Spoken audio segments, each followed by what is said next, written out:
We talked about the tabernacle, the temple, the synagogue last week, and then we mentioned the church. But when we mentioned the church, we said, well, that's what they call the church after Jesus. When it became the Christian church, it was the church. The tabernacle, the synagogue, and the temple were all physical buildings. The one new distinction that the early Christians made was that the church was not the building itself. The church was the people. The church was the gathering of the Christians together. That's where the church was. And I think that might have been Peter's suggestion.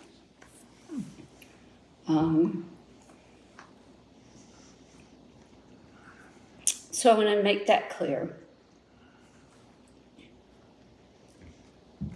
In session 2 tonight, we're going to move away from the term the covenant and start beginning to think of the new covenant now with Jesus' arrival and then with his crucifixion. These new Christians are sitting around waiting for Jesus to come again. But then 40 AD comes around, 40 CE, comes around, and the temple is destroyed. And the odds decrease. Maybe Jesus isn't coming back. What are we going to do now? Well, we're going to keep going on. We're going to keep going forward with our movement because what Jesus taught us is so super and so wonderful that we've got to spread the word. So, at this point, they begin to organize more, effectively. Now, they had been going all around this area. And I think you remember last week I said they were in Syria. They were, of course, on the mainland in Greece. They were in Rome. And at this point, the Greeks who had been in Rome had to leave Rome because they were thrown out of Rome. And they took the good news with them. So they're establishing churches. Corinth, other churches down in Greece, and in Ethiopia. And then there were these travelers who went from place to place, and basically the church grew, and the way that they were worshiping was practiced pretty much the same in all of those places because they sort of had somebody going in and say, no, you can't do that, you can't do that, got to do it this way. And so there was some very loose control over how the liturgy was developed. The temple wasn't destroyed in 40, it was destroyed in the 70s. Sorry. It's 40 years after Jesus, though. Yeah. There you go. Thank you. So the disciples were getting on in age, and they decided that they better start writing things down because they weren't going to live forever. So they created a document called the Didache. D-I-D-A-C-H-E. D-I-D-A what? C-H-E. C-H.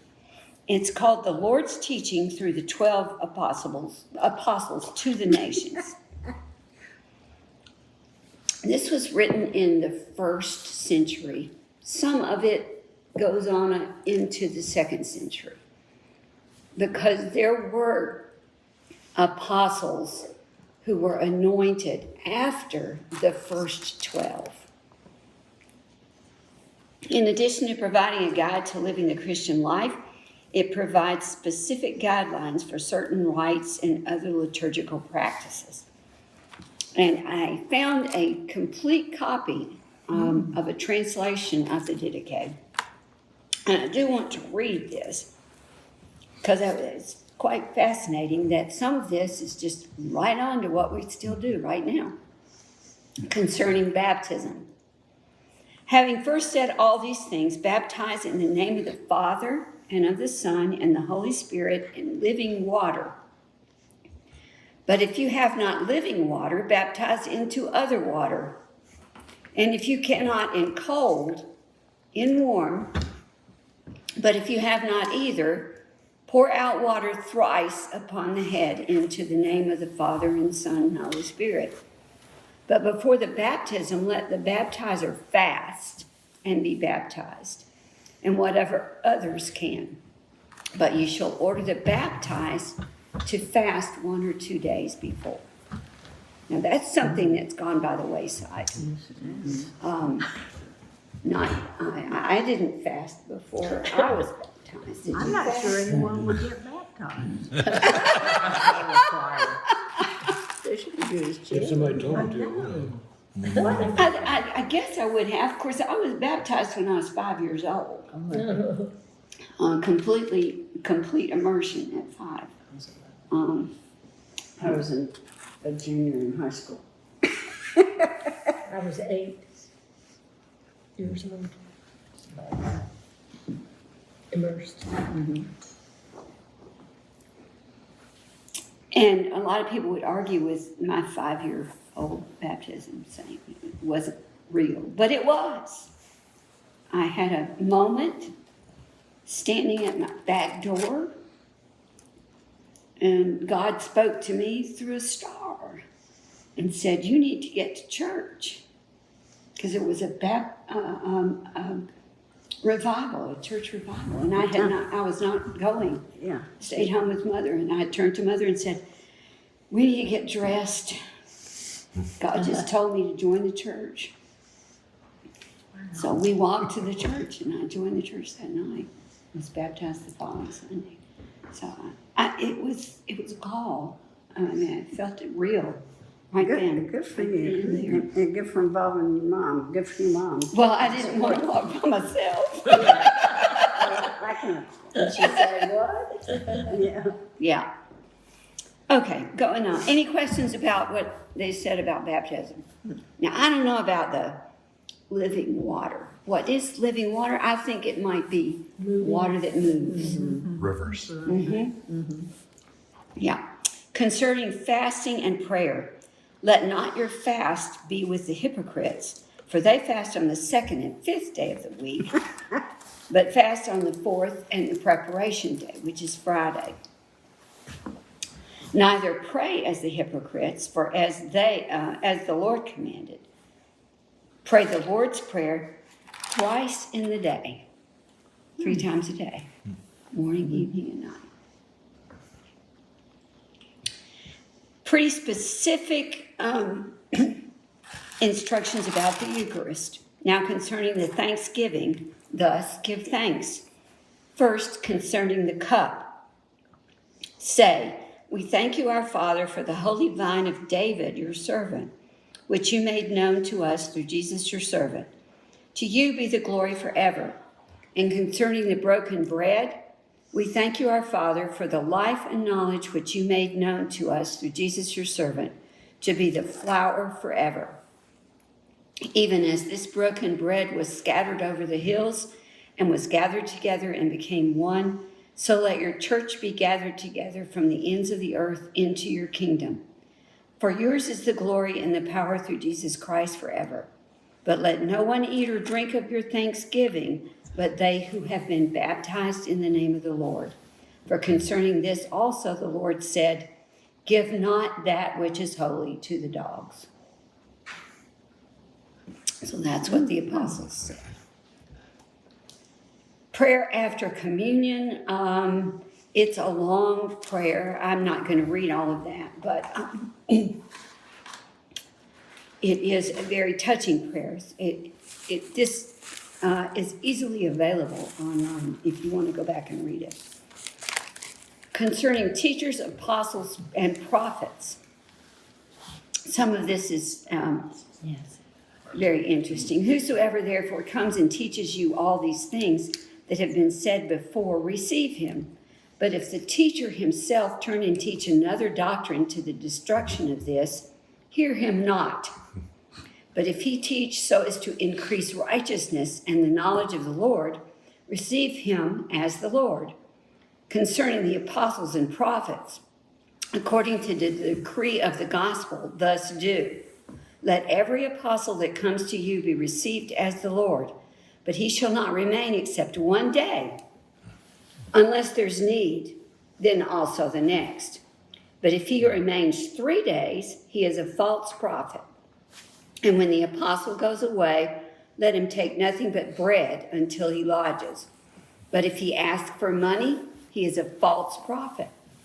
And every prophet that speaks in the Spirit, you shall neither try nor judge, for every sin shall be forgiven, but this sin shall not be forgiven. Not everyone that speaks in the Spirit is a prophet, but only if he holds the ways of the Lord. Therefore, from their ways shall the false prophet and the prophet be known. And every prophet who orders a meal in the Spirit eats not from it, except indeed he be a false prophet. And every prophet who teaches the truth, if he does not what he teaches, is a false prophet.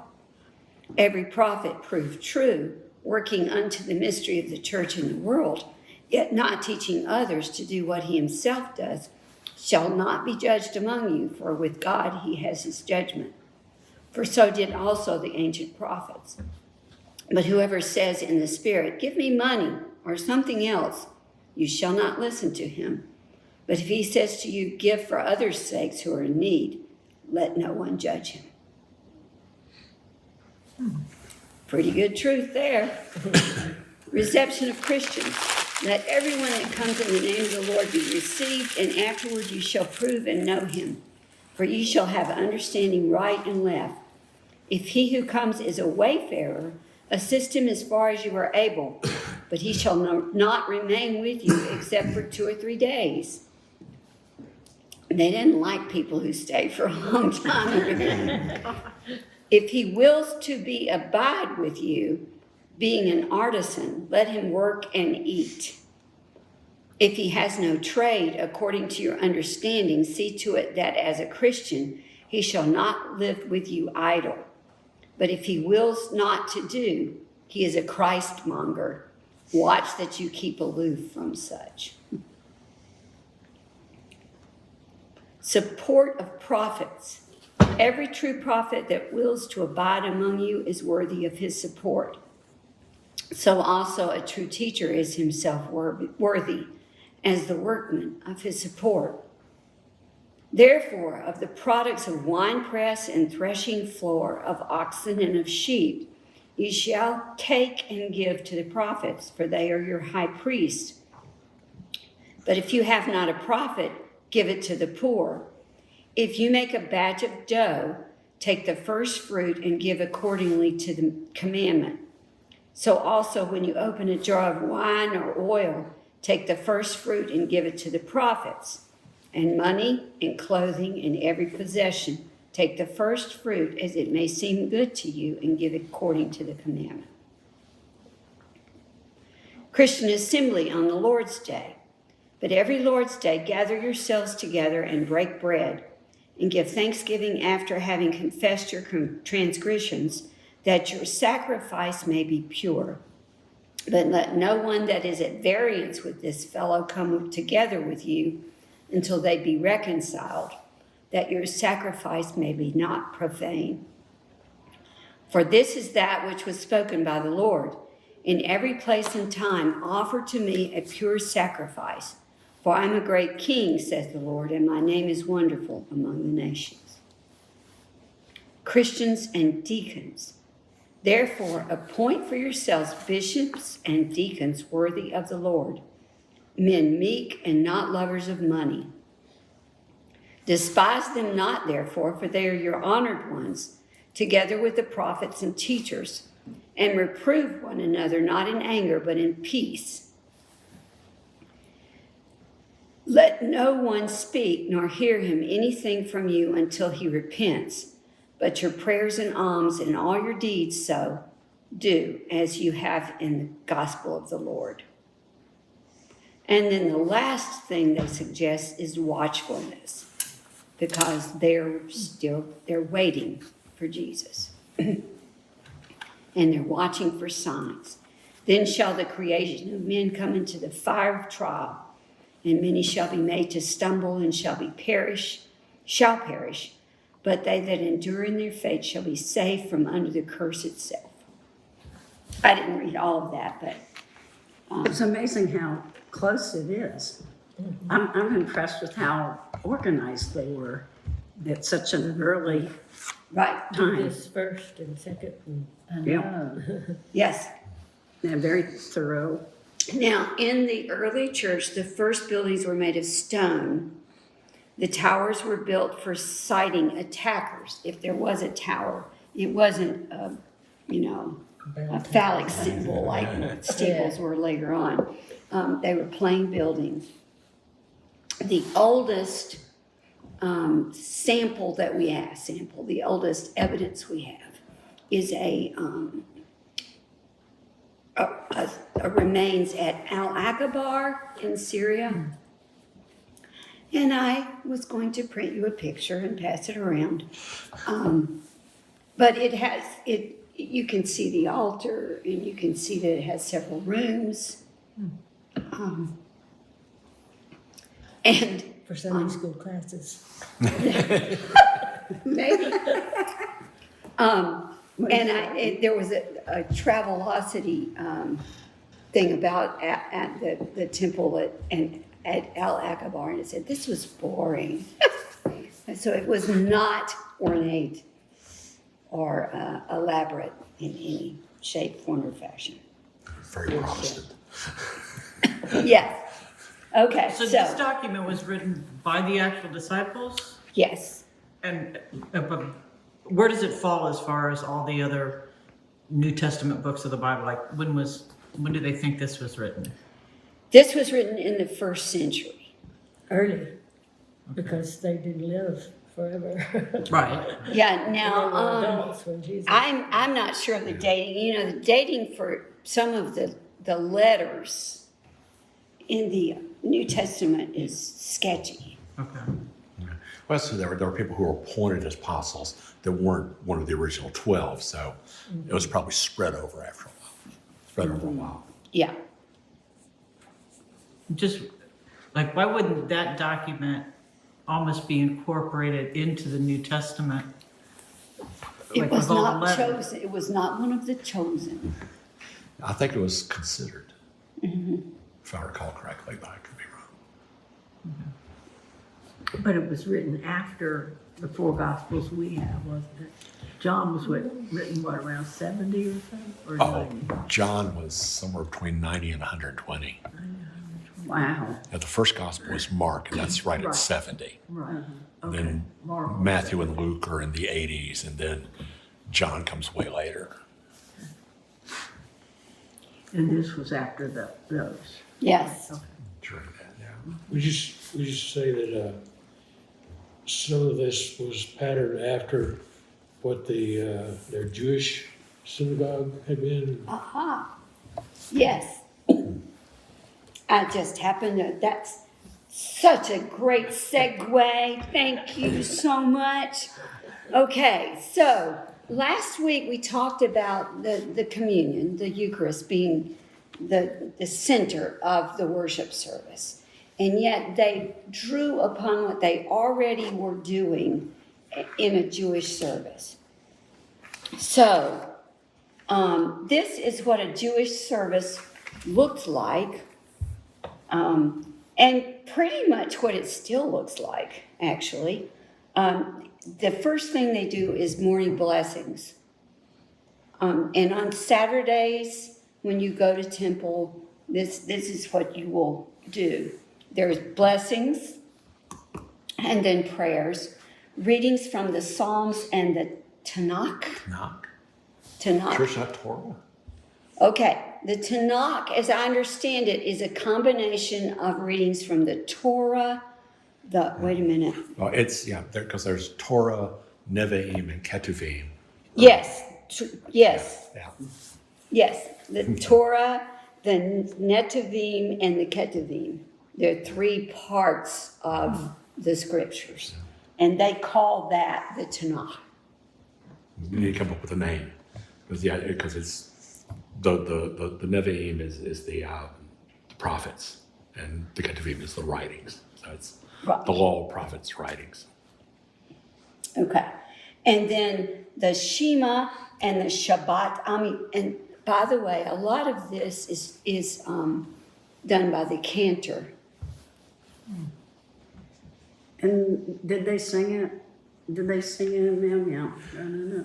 The cantor. Yeah, right. And the difference between that and what's in the Liber Usualis is just the scale that they used. It's an Arabic scale rather than the scale that's in here, which is modal. So I tried to do a little Arabic. I don't know if you heard that. Yeah. Okay. Actually, speaking Greek again. So the middle section of the Amidah is a prayer to celebrate the holiness of the Sabbath day instead of asking for God's help. This is to help the worshiper stay focused and avoid becoming distracted by other concerns. On Shabbat morning, the entire middle section of the Amidah describes Moses receiving the Ten Commandments, followed by the verses of the book of Exodus that describe the observance of Shabbat as a sign of the covenant between God and the Jewish people. Furthermore, Shabbat is summarized as a gift given only to the Jews out of God's love for his people.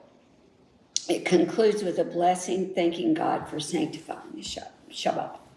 So that's what Shema and Shabbat Amidah is.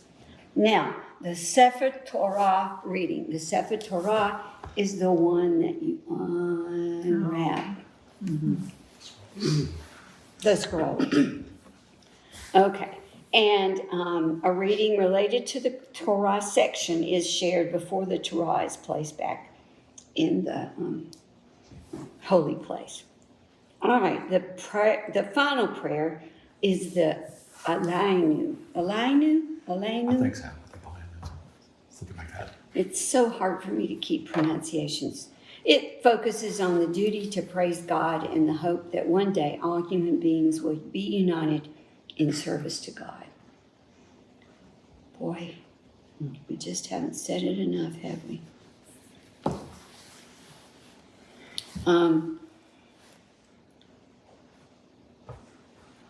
And when I was reading it, it's a long prayer. I'm not going to read it all because we won't ever finish tonight if I do. But when I was reading it, Adonai will reign forever and ever. Adonai will be ruler over the whole earth, and on that day, God will be one, and God's name will be one.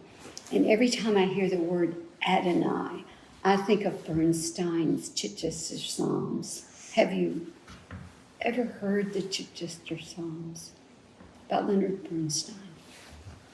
Please put it down as something to listen to.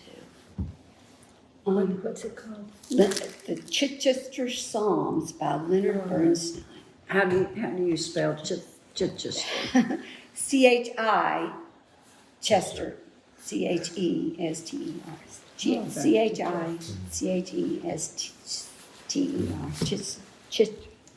Wow. Tongue test. C-H-I. C-H-E. S-T-E-R. Chichester. Yeah. Chichester. Chichester Psalms. Yeah, and I just heard snippets of it when we watched Maestro recently. And which composer? It was Bernstein. Bernstein. Okay. Yeah. It is truly one of the masterpieces of literature. It takes me to another place when I listen to it. Which, on the last session, I want to talk about the unliturgied liturgy, the things that take us to God that are never in the liturgy. And that will be one of my comments, is certain pieces of music. Okay, so we've talked about the Didache, and now there's another document called the Clementine. I want to say Clementine because that was my grandmother's name, but it's Clementine Liturgy. Does anybody know who St. Clement was? Oh, it's okay. Oh, my darling. Oh, my darling. St. Clement was the fourth pope. Who was the first? According to who? Peter. Peter, yeah. Peter. Yeah. It is upon you who I build this church. Okay. There were two others prior to Clement, Linus and Cletus. Linus. Linus. Linus sounds good. Linus. Yeah. I like Linus too. And Cletus, that's a good old Appalachian name. Yep, Cletus. But St. Clement came probably from a Jewish background and was converted. Tradition suggests that Clement was the son of a Roman named Faustinus. And he joined the Church of Rome during his early years through the preaching of Peter or Paul, one or the other. He went on to share in the missionary journeys of the apostles and may even have assisted Peter in running the church on a local level. He took up his position as Pope and ruled from Corinth, where he was the high priest of the Church of Corinth.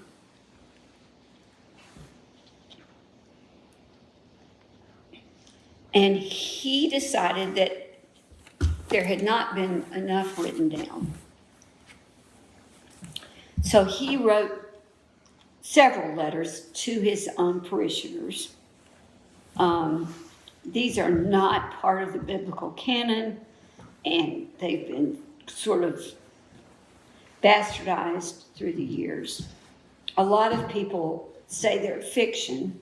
What we have of this document is fictional, especially the Catholic Church, because they're not favorable in a lot of ways. But the bottom line is that Clement says, so sorry, that the Corinthians had once been distinguished by humility and in no respect puffed up with pride and more willing to give than to receive. But in time, the worthless rose up against the honored. Those of no reputation against such were renowned, the foolish against the wise, the young against those in advanced years. And so he was really upset with them because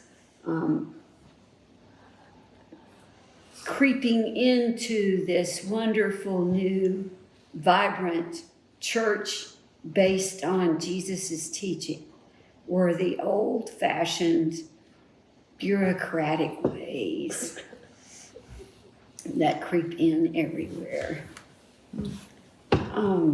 He had once headed an honorable tradition, and he wanted it to go back to the way it was. It behooves us to do all things in order, which the Lord has commanded us to perform at stated times, has enjoined offerings and services to be performed, not thoughtlessly or irregularly, but at the appointed times and hours. Where and by whom God desires these things to be done, he himself has fixed by his own supreme will, in order that all things being piously done according to his good pleasure may be acceptable to him. So, his writings tell us a lot about how things were in the church, including a pretty much layout of what the services were like. And we can compare that to what the early Jewish services were like. All right, there was a lesson, there was a reading of a gospel, there was a sermon. Washing of hands was extremely important and will continue to be so in the Mass. And then there was the kiss of peace, words of institution, invocation, an intercessory prayer, elevation, which I am not sure of, and I need to explore that more, then communion, and then the blessing and the benediction. And that's the way that the service ran. Some think that part of what is attributed to Clement was actually written by Hippolytus. Probably Hippolytus, yeah. Hippolytus.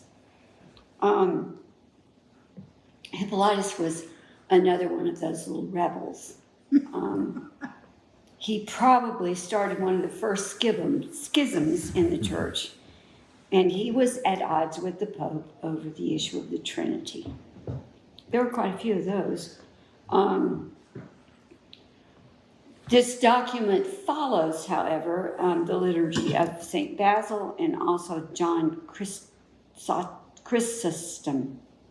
Still struggling. Chrysostom.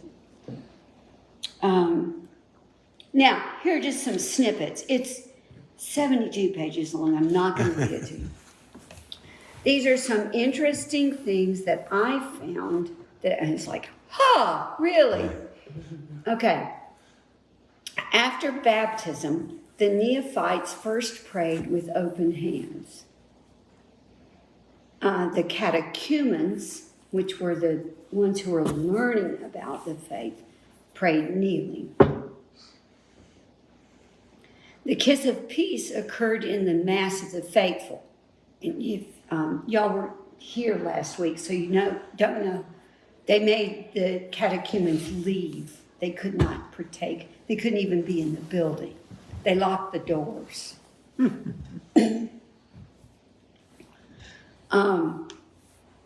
No kiss of peace was given on Friday, Good Friday.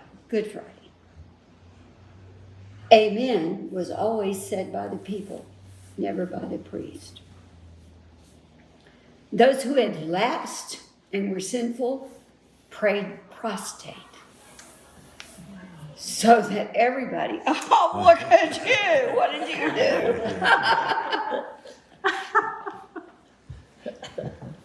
I'm sorry. I could just imagine. Cold stone floor. This is the one I was telling you that Teresa says, and we say back, lift up your hearts. I think that's the elevation part. Lift up your hearts. We lift them up to the Lord. Oh, maybe so. Maybe. Well, we say that every Sunday. Yep. Lift up your hearts. We lift them to the Lord. 3rd century. Wow. It is very meet and right. And I think we say it is right. Yeah. It is right to give our thanks and praise. Yeah. Okay. So that takes us through a 72-page document called the Clementine Liturgy. Good job.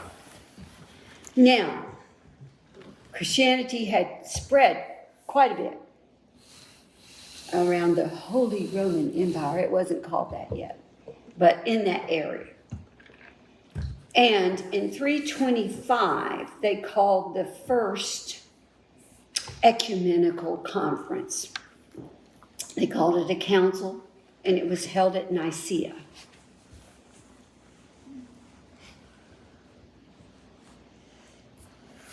here you begin to see the gathering of the bureaucratical Catholic Church. This was primarily a discussion of it was the beginning of many discussions about who Jesus really was. Was Jesus God? No. Was Jesus just a person? Yes. There was a man named Arius, and the Arian movement said Jesus was a man that God sent to earth to change the evil ways of people. And at that conference, or at that council, there was a ruler, a young ruler, who was actually a catechumen. His name was Constantinople. Constantine. Constantine. Constantine. I didn't realize he was catechumen then. I thought he had called that conference. I had that wrong. Yeah, they kind of called it, but it hadn't become official part of it. It wasn't the official religion yet. Okay. So it doesn't become official till actually after him. But he gets the ball rolling. 25 years later, he called a conference. Okay, that's the one I guess I'm thinking of. And that was in 350 something, 353, I think, when they discussed the same thing over and over again. But anyway, they did decide that Jesus and God were interchangeable. And they also decided that Arius needed to go. So they exiled him. Executed him too, didn't they? Now, okay. Arius was like a subordinationist. He believed that, actually, I think he believed that Jesus was divine, but the Son was subordinate to the Father. So they weren't the same thing. There was this guy, Athanasius, who we've heard his name before, who had gotten the condemnation of Arius, and the council would decide whether or not to uphold the condemnation. So they called all the bishops in. It was like 250. They usually say 365. I don't know where they got that number from. But all of them got there. And Athanasius was the head of the council. And basically the spears of the empire were behind him. And so the vote was all the bishops to 2 to uphold the condemnation. And those 2 were excommunicated and exiled. And then they went after all the Arians. And to me, the real sort of ironic tragedy of this is when the Christian church actually goes from a persecuted church to a persecuting church. Because they're persecuting the Arians, the people who are Christians differently than, because Constantine he thought he could use this religion to unify, and then he finds out there's no unity at all. The Christian church prior to this was probably more diverse than it is today, because they were just all over the place and all these different practices. And so it's like, okay, we want order here. We want to get it straight. The other things that were discussed at Nicaea were that bishops who had been free to float from church to church, they could no longer move from church to church. This is a bishop, you're going to stay right there, buddy. And there had been a movement to keep bishops from marrying. But at this particular conference, they said no celibacy yet. So that's what happened at Nicaea. And as I said, there were several conferences, councils that met and talked primarily about the Trinity and made other decisions. There were seven ecumenical councils. Yes. I think that's where the Nicene Creed came from. Yeah, that's where it starts from. And the Athanasian Creed, that's that guy. Yeah, but it wasn't at this first one that they did the Nicene Creed. It came at a later date. And that became a part of the service. Yeah. I know it was part of the Catholic Church. Yeah. Wasn't it, Linda? The Nicene Creed is not something that's recited in the Catholic Church. like every. We actually did it. We do it here We did it too, here yeah. once when I remember when the general presbyter was here. We recited it. You know, I have a copy of a bulletin for that. Yes, and I, Because it's sort of like when, We believe in. yeah, you hear an ad on TV and then there's this real fast talking stuff at the end, sort of the lawyer's chorus. That's kind of what these counselors were doing. But okay, we're going to get it down. We're going to figure this out. We're going to regularize it, and this is what we are, and this is what we're not. And so, don't any of you pagans call us something else because no, we're not polytheistic. We only have one, and they're figuring all this stuff out, and it's like writing a contract. So, it reminds me of lawyer speak in a lot of ways. yeah. All right, now we're going to skip to Gregory. And we're in the 7th century, 600s. So which Gregory? Gregory the Greater, Gregory of Nicaea. Hand me the Liber Usualis, please. There's Gregory of the calendar. I don't think there's a single word in here that's in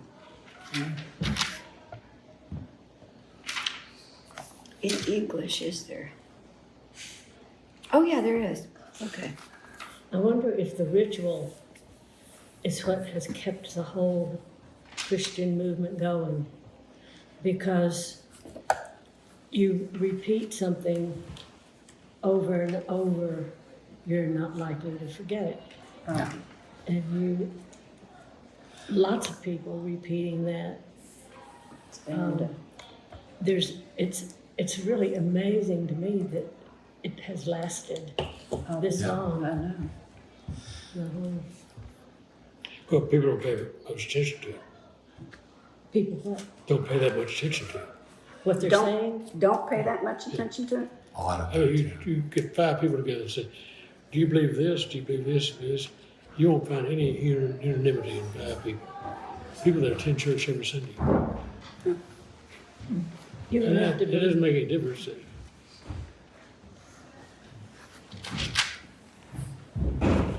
When we came to this church, as you'll remember, we came from a Baptist background, which was in the process of trying to get everybody to swear their beliefs and create a creed that we'd never had before in history. Anyway, so Bob comes to our house and I said, well, I have one question for you, Bob. In order to be a member of this church, is there something I will have to tell you that I believe? And he said, no. However, I found to be an elder, you must stand up and say, I believe this, I believe this. Hence, no elder here. It's just too young to be an elder. Right. It's too young to be an elder yet. You're We're a not elders. teenager. Yeah. I believe it's the 6th. The 6th Century. Gregory the 6th. 6, 7, 6. Gregory the 6th. Oh, great. I apologize for not clarifying that. But it is with Gregory that we come to a finalization of firming up the offices of the Mass and the holy days. Is this where Gregorian chants comes from? Is Yes, that Gregory wrote the chants.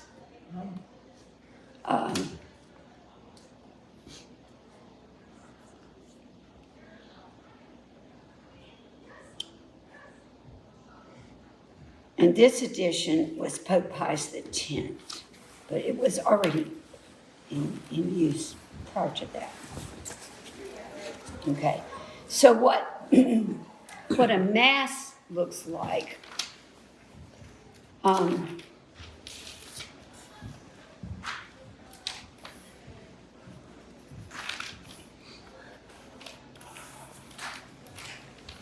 let me get back to my document. I'm out of it too long.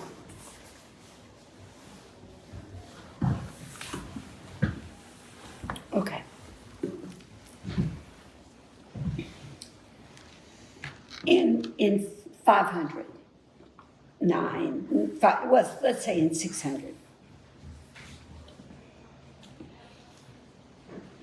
There's this long building, And that's all I see, right? The 500, that's Yeah. on the side. very long building. And then there is I want to call it a fence. Here. Several steps that move up to where the altar table is. All right? Beyond the altar table is a throne. In some churches, some cathedrals actually had a curtain in front of the throne, between the throne and the altar table.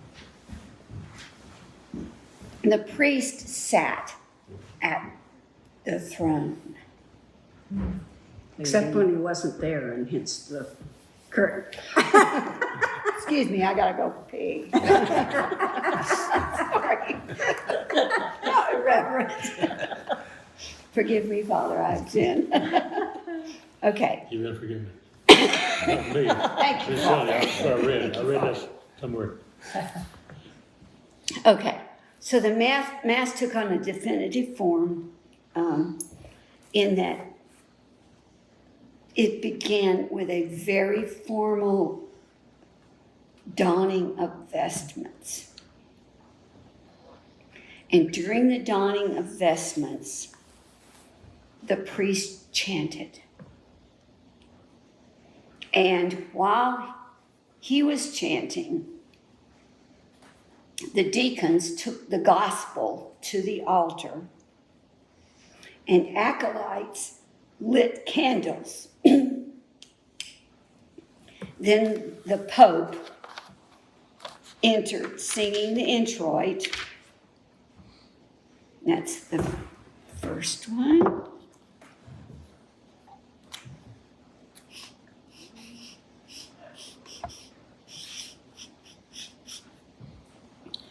And was escorted by 7 deacons.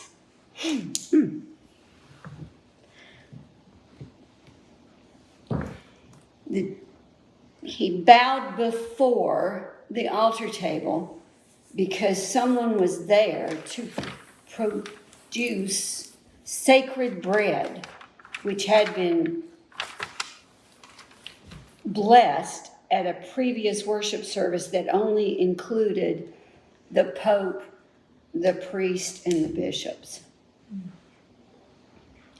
And then he turned and gave the kiss of peace to the bishop, the priest, and the deacons. He gave himself, he produced a prostate prayer. In other words, he lay prostrate, prayed, and then he got up, kissed the altar, kissed the book of Gospels, and turned to the musician, who may or may not have been playing a harmonium or an organ.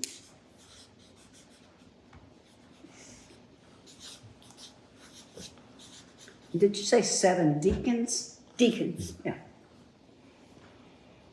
And that brings the introit to an end. Okay, at this point, the Kyrie is sung. Kyrie eleison, Kyrie eleison, Christe eleison. And that was sung 3 times. And that is in here for every Sunday of the year. It depends on what part of the year you are singing it, and it changes. It becomes more ornate. You can see here, here's the Kyrie. Kyrie eleison. I used to be able to read these. Oh, it's upside down. I'm just kidding y'all.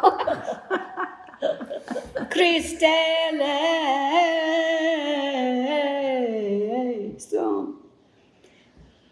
And that's Kyrie eleison, Kyrie eleison, Christ eleison. God have mercy, God have mercy, Christ have mercy. And you sing it 3 times. Okay? And then, wish I could make it not do that, but I've forgotten how. Okay. Then, at that point, the priest goes to his throne and sits down. Behind the curtain. Mm-hmm.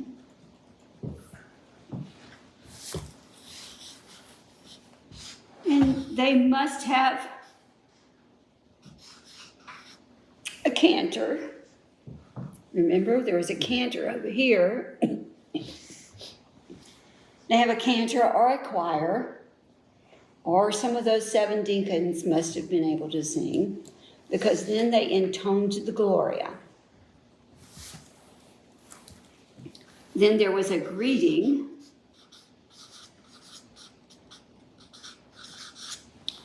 And then they chanted a prayer.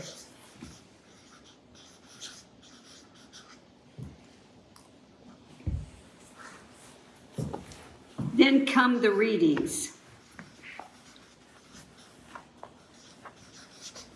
In this order.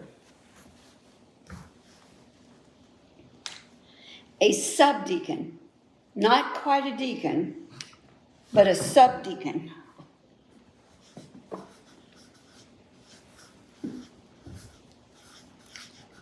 Talk about organization. Reads an epistle.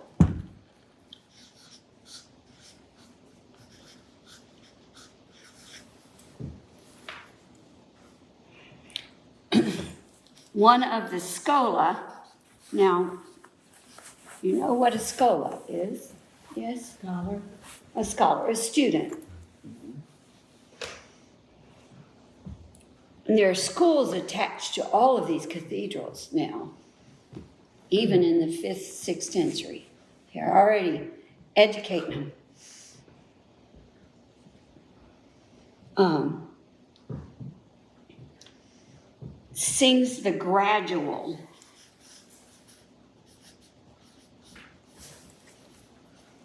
Let's see if I can find a gradual now.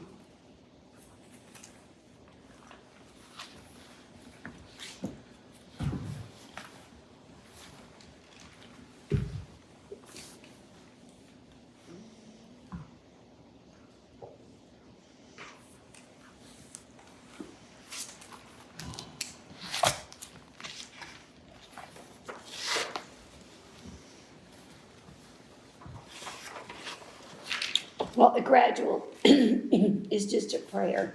I can't. I should have marked these and I didn't. But it's a sung prayer? Yes, it's sung. Mm-hmm. And then I'm going to need to turn the page on so that people in. You get a little bit of room, we can see. Okay. I don't know how many more you have.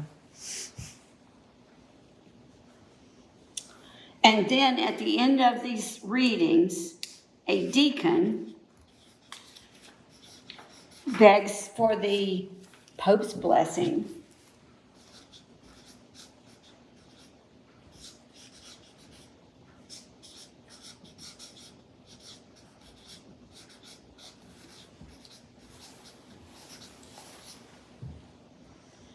Kisses the book and invites all of the clergy members that are up on behind the altar to kiss the book also. Then there is a homily. Can I have that sermon? Homilies are short though usually, aren't they? Yes. Here, I tell you what I'll do. I'll just.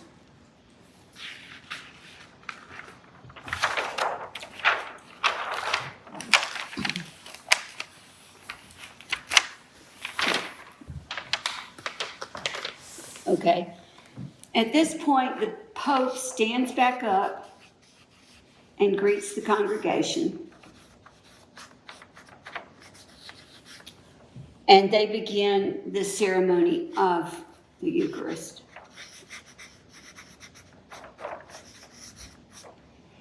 By this point, they have eliminated locking out the catechumens.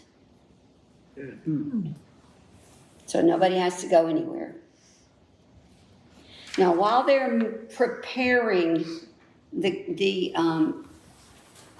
cup and the bread and everything, the Schola sings a psalm.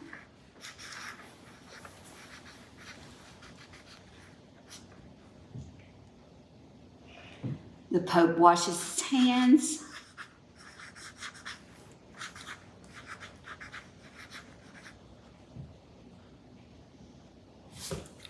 And then the entire congregation sings the Sursum Corda.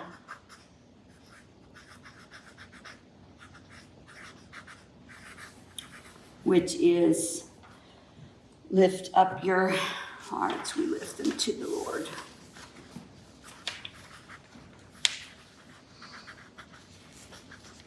The breaking of the bread, the Pope breaks it in half. He hands it to the bishop, who breaks it in half. Each bishop breaks it into 6 or 7 pieces. For the deacons, To the deacons break it. the sub-deacons. Yes, and it keeps getting broken until it is broken all the way out.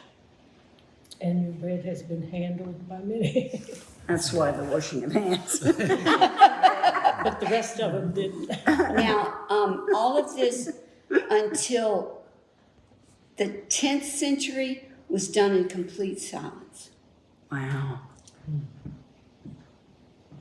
Later on, they inserted the Agnus Dei, and the choir sang the Agnus Dei during this because the people got antsy. You know,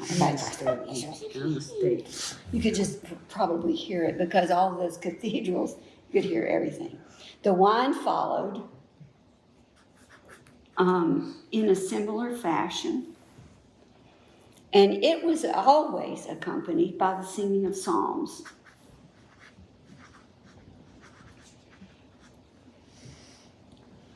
There was a prayer of thanksgiving. I'm so well. I did this. That next piece of paper. I did this sort of on purpose. And then the deacon, one of the deacons, dismissed with the ita missa est, which means the service is over. Ita missa est. Now, look what happened. Look what they done to my song, Mom.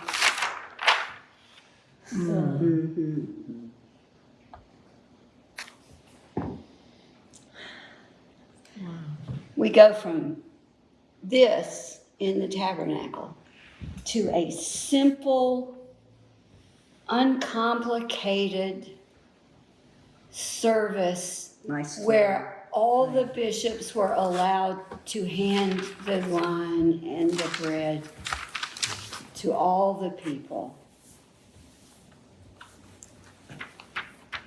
in a very plain building. And in 500 years, very scripted, nobody can do anything except this. And it's got to be sung this way. And we're going to do anything to you that we can do if you don't follow. Excommunication. Unless you pay us. Unless you pay us, right. I went out here. So, that takes us up to the 6th century. Hey, Mayor, I'm gonna tell you a story. We're getting close to it anyway. Yeah. But I had doing some journey for my company, and Sunday came around, and the guy I was working with asked me if I want to go. With intention. He asked me if I want to go with him to his church, Catholic church, or that I want him to find me a Protestant church for me to go to. I said, well, I want to go with you. So we go to this building, and he tells me that the church here was established in the 8th century, not long after this. And the building was built in the 12th century. And it's got big square stones making tile the floor kind of thing. And then these big, huge pillars, but they have folding chairs to sit. But here's the thing, he got time for the music, and everybody picked up a songbook, started singing. I noticed the page number was projected onto each of these stone pillars by some magic that I never could find. It just appeared, the page number like a projection through a lens or something, just not a square thing with a page number, but just a page number. And the next one came, page number. Yeah, the order Methodists used to do that. They would just show up front. Just some the kind of- page, no, anything else. huh? Just the page number, so you knew what. The books were hymn there. was in. Yeah, you just We wanna turn see. to that page.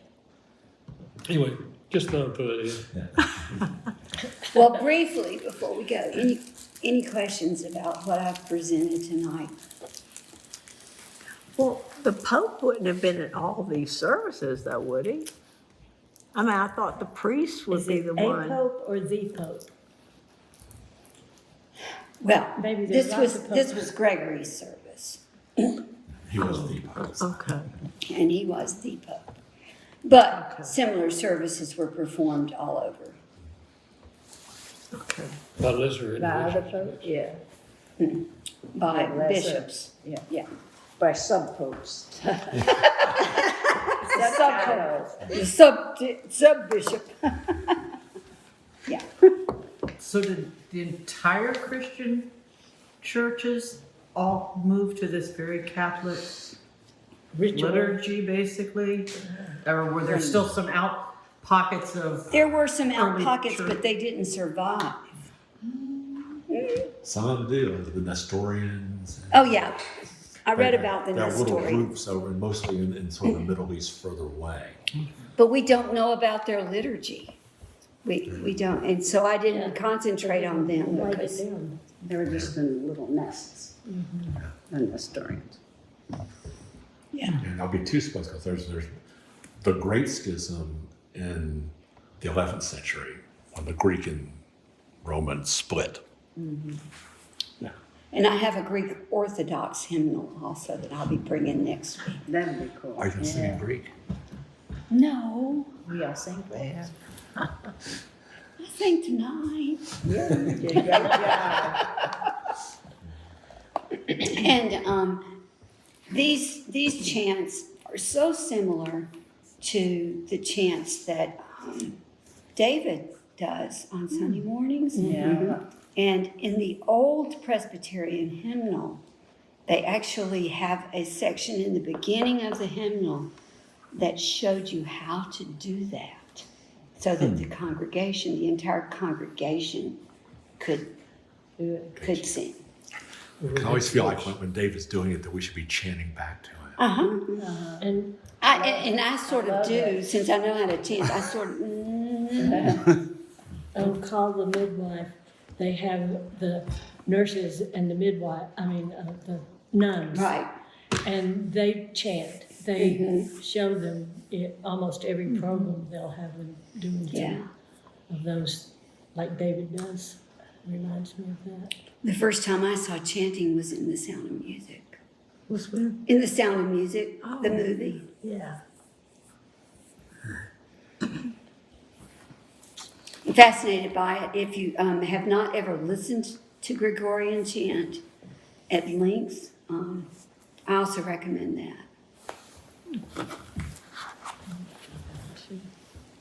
We'll do a Thank you. little listening of that on the last session too. Thank you, appreciate it. Thank you. Sure. Thank you.